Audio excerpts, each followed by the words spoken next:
Hello, this is Insurrectionist Marxist. My name is Juan. This is Sukhoi. This is Marxist Collective, a podcast discussing different topics from a Marxist point of view. Today we will be in our first episode discussing Cascadian Independence. And why it's epic. Yes, so the first thing we need to cover on the topic of Cascadian Independence is what is Cascadia? Cascadia is a region in the western part of the United States and Canada, and it's generally accepted that it includes most of the province of British Columbia, the state of Washington, and the state of Oregon. It also could include parts of California, Alaska, and Idaho. And some people add the entire Columbia watershed, which includes parts of Montana, but those people are dumb. As well as Alberta, I think. A little bit of Alberta. I think so. But it is reasons for independence include a common opinion that environmental protection is important, as well as generally social progressive views.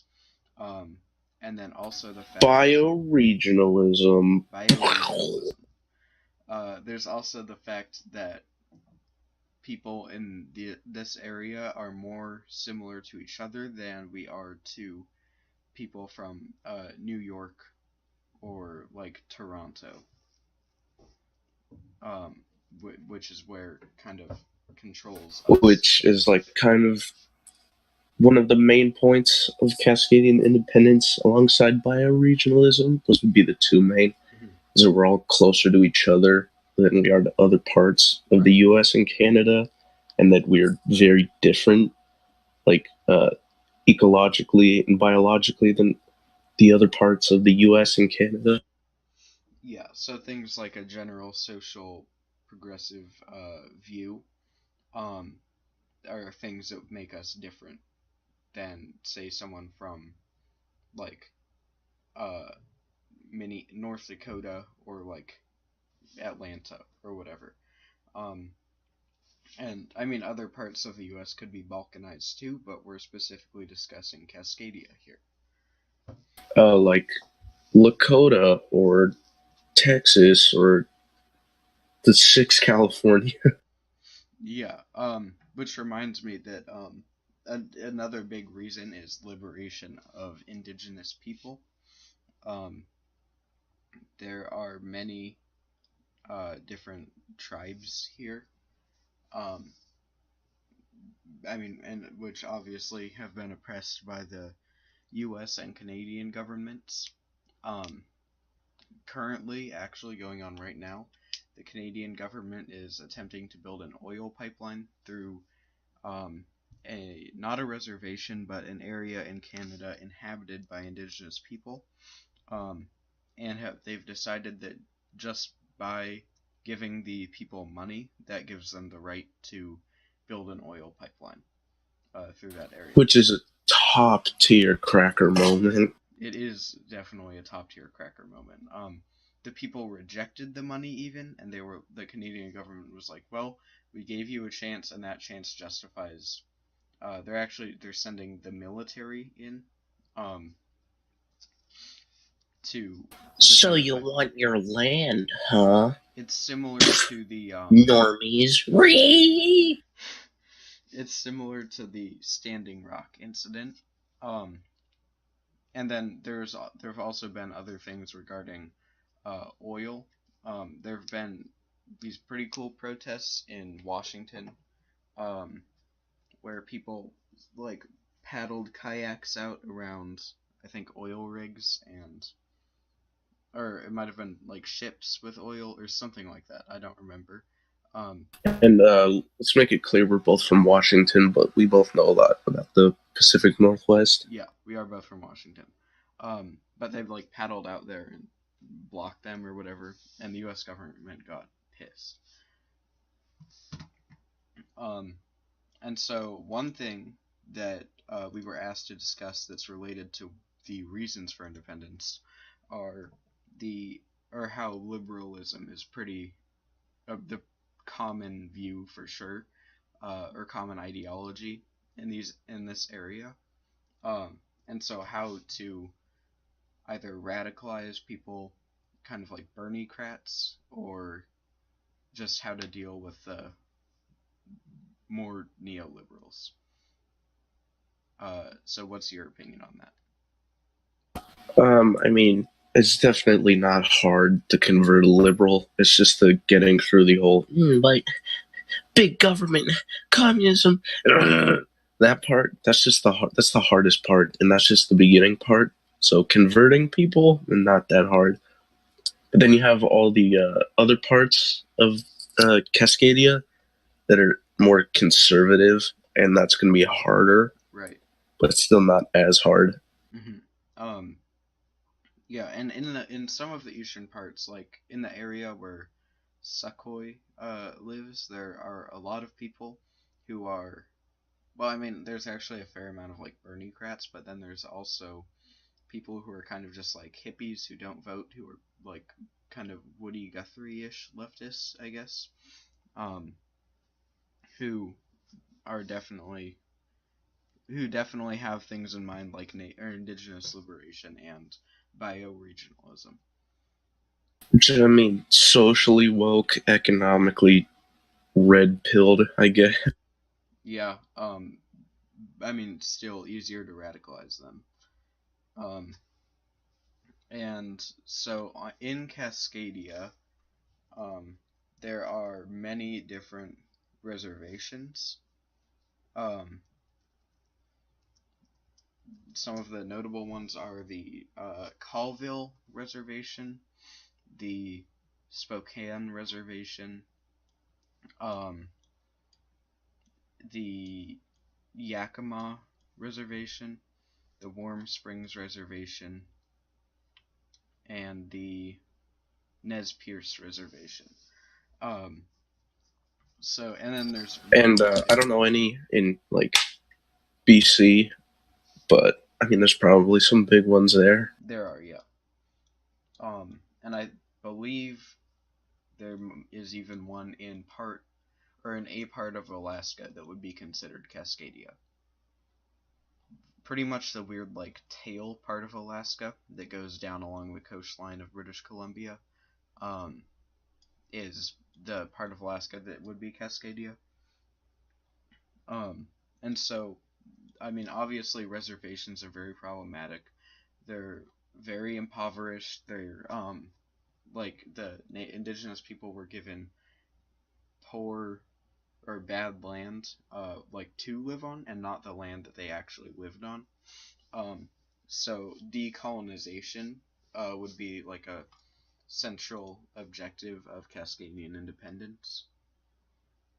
Yeah, definitely. Like the one that I live near, which I'm not gonna name, but yeah, it's super shitty land and everything, and they get not a lot of help, like no government aid. Which I mean, if we go off the Cascadian idea, it's gonna centralize everything a lot more, which will lead to better liberation for indigenous people, but considering we're still kind of libtardy, it's probably not going to be like, well, we need to make peace with them, not just give them what they want. Right, and I mean that ties in. I mean, obviously ties into how we deal with the liberals. Um, in Portland and Seattle specifically, there are large leftist populations. And that another speaking of I Portland and mean, Seattle, another they're all kind of Bernie crats, though.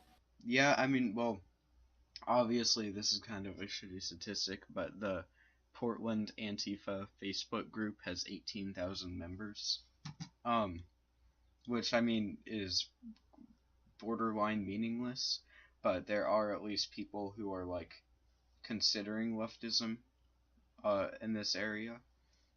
Um, I know there's a Party for Socialism and Liberation branch in Seattle. Um, as well as other leftist parties. And then, speaking of Portland, Seattle, another objective is reversing the massive amounts of gentrification that have gone on in this area.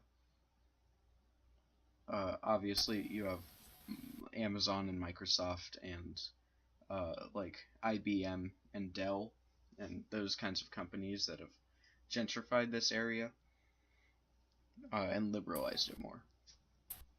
I mean, sorry, what? just to rewind a second, talk about the leftism in Washington thing. They didn't call it the 49 states and the Soviet of Washington for they called it that for a reason. Mm-hmm. Is that leftism is like, at least modern leftism, aka liberalism, it's just always been like big, and whatever type of leftism it is, it's always been big in at least Washington, and definitely Oregon too. So, I mean, there's a lot of potential to convert people Marxism. So that's just my opinion on that. But speaking on gentrification, it's so bad. But gentrification, it's not that hard to reverse. Just kick out all the fucking crackers from everywhere, and then you should be good. But then you have like the big oppressive corporations like Microsoft and fucking Amazon and stuff like that, which of course you're not going to be able to like kick out permanently, but at least driving them out of the Pacific Northwest will be good for the people here, and will definitely help everyone else where they're being oppressed by Amazon and Microsoft and such. Yeah, And that's just my thought on that. Right. And if you think of like the or if you haven't heard of it, there's the Grand Coulee Dam, which is a dam on the Columbia River, which is on the border of a Colville Reservation, which is one of the large reservations. It was built during FDR's presidency, and there's a large movement there was a large movement then to not build it because of the environmental impacts it had. And I mentioned Woody Guthrie earlier. He was one of the people who not necessarily led the resistance to it being built, but was a prominent figure who was opposed to that. And so just in kind of not even necessarily there's always been sort of that kind of movement in Washington. Now there's movement because of an orca pod in the Puget Sound that's kind of dying off to actually just like straight up get rid of dams, including the Snake River and Grand Coulee Dam. That is actually has a fair amount of momentum, and although it Destroy Dams, sponsored by fucking Anprin Gang. And I mean, right now they are trying to work with legislation, but just if we can spread that kind of idea of radical movements like just getting rid of dams, then obviously it could be achieved through revolutionary means too. And I mean, it's definitely not going to lead to any like rightist radical movements, because you don't see many fascists or Pinochet lovers saying, get rid of the dams, except like the one authoritarians admin, the eco-fascist. Yeah, or the Christ Prim Knots Bowl. That is another question we had though about how to address from someone whose Instagram username is at communist_space_nuns. Go follow them. But we had a question from them about what to do with fascists hijacking the Cascadia movement, because there are some who a point for them is to preserve gentrification and continue and worsen native conditions or indigenous people conditions, because Cascadia after gentrification at least is very, very white, And so, how to address them was his question. Um, I think that it is part if there's revolutionary struggle in Cascadia, part of their obligation is to address the fascists. Um, and if that means like conflict with the fascists, then that's what has to be done. I mean, the saying is, it's old but gold. Is every human has the right to speak, but good thing Nazis aren't human. Right. Um, yeah. So I mean, it's similar to just like free speech, not including Nazis. Um, but we can't work with them, otherwise they'll end up having influence over people and being seen as like heroes who helped the Cascadian Revolution, which can't happen because they're fascists. And I definitely think that the majority of people that support Cascadia are, liberals or leftists. And I definitely think the alt-right or the fascist faction of Cascadians would definitely more support U.S. intervention to stop Cascadia Mm-hmm. because the majority is leftist or liberal in its thinking. Yeah, um, for sure.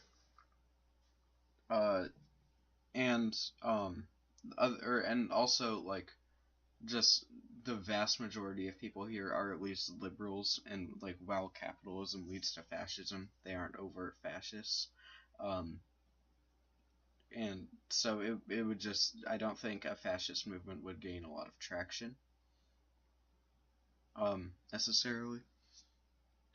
Um, and then going back to like things that kind of tie us together more than tying us to uh, the East Coast or even like California.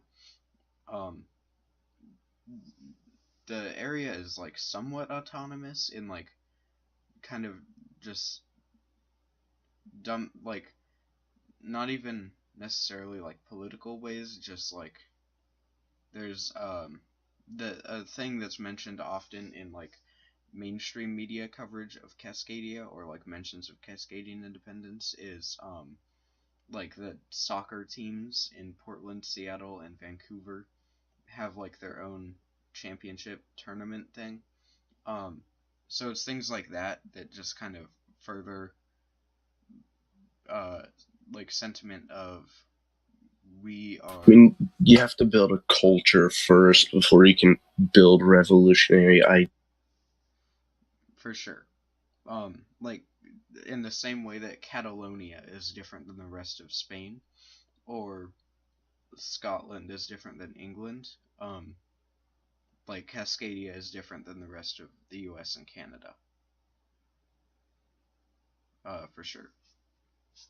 Um, and yeah, so we had one more question, which was like how it would be, or how like how a revolution or revolutionary thought in Cascadia would kind of get started because of because obviously liberals aren't revolutionary, and like Washington, for example, has horrible gun laws where uh, you can't buy a quote unquote assault rifle or a semi-automatic gun until you're 21, um, and then you can only have it loaded and like ready to fire in your house and at a shooting range. So like yeah, how do you think revolutionary thought could be kind of kickstarted? I mean, definitely more exposure to Marxist literature and Marx ideals, but also show people like how to properly handle firearms would definitely take away from all the fear that liberals seem to have. And, guns kill people. Not to sound like an NRA supporter because I'm not, but I mean and I used to be a libtard myself. That used to thought guns kill people, but it really is people that kill people. So educating people on issues regarding firearms would definitely lessen that fear that they seem to have of firearms. For sure. Um, But revolutionary ideals, I don't personally know, but I would definitely say just more exposure to Marxism and Marxist literature. yeah. And then I guess that or one even though the east or yeah the east of not necessarily the east of British Columbia actually, but the east of Washington and Oregon is more conservative. Like the vast majority supports Trump, like and aren't necessarily interested in Cascadian independence. It is at least close to half of each state's population that is in favor of gun rights and is I mean obviously it's all like I support the two-way and that kind of stuff, but they are in favor of gun rights. Um and I mean that they're I mean they're I guess I could also see a situation where that hurts revolutionary thought because liberals are like it's the rightists that want to have an independent Cascadia through revolutionary means. Um, but I mean, I think that would probably end up helping, just because they would, I guess, be able to, or I guess just uh, kind of fight for guns in general. Not or that I sound if I feel weird saying that because I don't think they fight for guns in a good way and like they support the police and whatever. But um, I'm hoping you all know what I mean by that. Yeah, for sure. Absolutely, yeah. But I mean, not to like take it too like lighthearted, but definitely, I don't remember who said it, but they said you can't you can't have only half of a population to have a revolution. You need a majority, Hmm. and not saying that uh, the conservatives are the majority, but they're definitely at least half, if not, well, half of the overall population of Cascadia, but definitely on the eastern side of the Cascades, it's the majority here is conservative. Yeah. Although I would be careful saying the majority of people need to because of gentrification, a lot of I mean not necessarily the majority, but a lot of people on the west side are pretty wealthy people who work for Boeing or Microsoft or Amazon or I don't know, Starbucks even or whatever.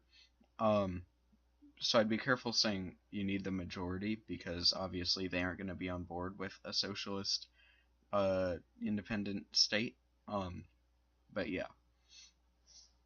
Uh But I mean, all the like low level workers at Boeing and Amazon and such are definitely probably more open to leftist ideals and are probably more open to the ideas of owning firearms. mhm, for sure. And I mean a lot of the people who like there's an I guess not suburb but like area in the Seattle metro or a town in the Seattle metro area called Issaquah.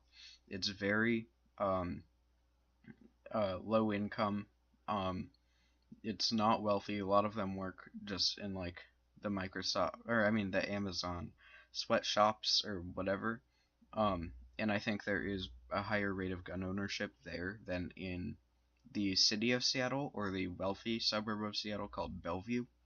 Um, so I actually think places like that are a good place to look for, people who are open to revolutionary Cascadian independence. Yeah, I definitely think it's going to be harder to like get through the skulls of all the All the what? America best Yeah. like conservatives over here. I think it was Marx who said, uh, "Fortress to penetrate is a human skull," Hmm. For which is a sure. very apt like uh, identification of ideology, at least here, because all these fucking conservatives are uber patriots. For sure. They do the whole flying the fucking flag in your truck, yee yee dip and snooze kind of thing. Yeah, we went to school together, and at our school there was like several kids who had just like pretty stereotypical, like the Confederate flag in the back of their pickup truck. Um, and just like pulled up to school every morning in that, or like at the like May Day parade or whatever at our town, some random person from like the city government flew the Confederate flag on like the city government float thing. Um, so there's a lot of pretty horrendous stuff like that going on in Eastern Washington. Um, but yeah, Succoy's right. And then Yeah, it's definitely going to take a lot yeah, to so convert all of these neocons into fucking Marxists.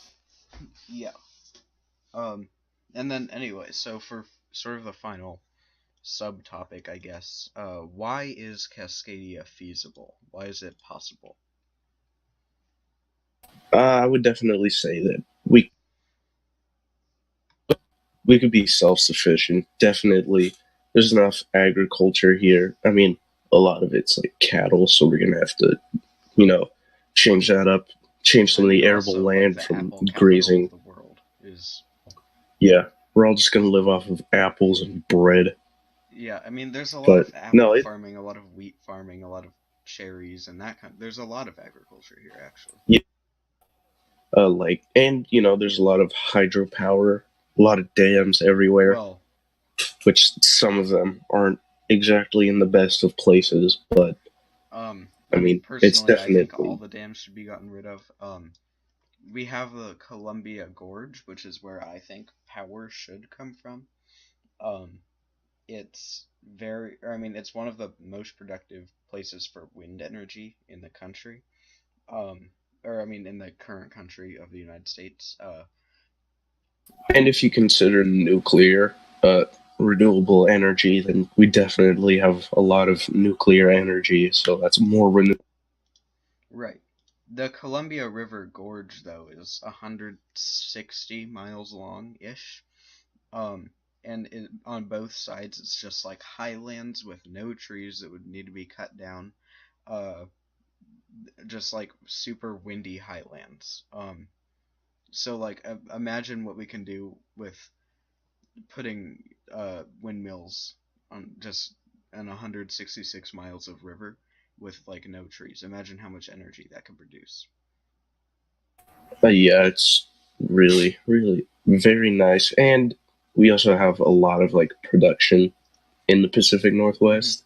Like, so it's definitely, we'd be able to at least be self sufficient. But then you have the thing of sustaining independence and not being invaded by any imperialist power, which I don't really know. I don't. I don't know if you able to be sustainable, but it could be. I It's mean, more at that point you're just trying to predict history or predict the future, right. and which I don't. I can't say for sure if the U.S. and Canada would care if they lost Cascadia. I think Definitely they'd Canada probably more care, than but like I enough think to they'd just care, but straight up annex. Plus, Cascadia would likely have the support of people of like Cuba, maybe, um, or other countries like that, like Bolivia. Bolivia has actually been pretty cool the last few months. Um, Going back to energy really quick, I just did some math. There's basically this huge, just like flat area in eastern Washington, kind of in between the gorge, Columbia River Gorge, and Spokane. That's just like flat and boring, and that's where a lot of agriculture is. But like it could be a place for like solar energy to come from. I think it's 500 square miles if my math is right. Um, so yeah, just another thing that shows we could be self-sufficient. yeah, and I think that's probably the biggest part is that most people don't think, oh, we probably rely too much on other states for agriculture, in energy, but it's not. Not to mention the fishing industry here. We live in a pretty good part of North America. I agree. Not to flex on y'all. Yeah. So, and then also, just obviously, I think it is possible to gather enough, like, support for an independent Cascadia for it to be possible. Yeah. Yeah. Yeah. So, I think that's pretty much it. I think that's it. It was pretty short, not long, but 30 minutes. Yeah. So. All right. So yeah, I don't know. Good for a first episode. Yeah. If you guys like it, say. Yeah, I don't know how often we'll do this. At least once a month, I'd say. Do you think? Yeah, this is your only one for an entire month. Well, depending on how much time we have, maybe once a month, maybe every other week. We will see. Maybe we'll do a poll on our Instagram story. Follow our Instagram. It's at Marxist Collective. I think all one word. I think so. Let me check. It is at Marxist_collective. We'll put it up on the screen. And yeah, maybe we'll also put a map of Cascadia up on the screen. Although if we do, you will have seen it by now. So anyway, yeah. Yeah. Thank you for listening. Yeah, thank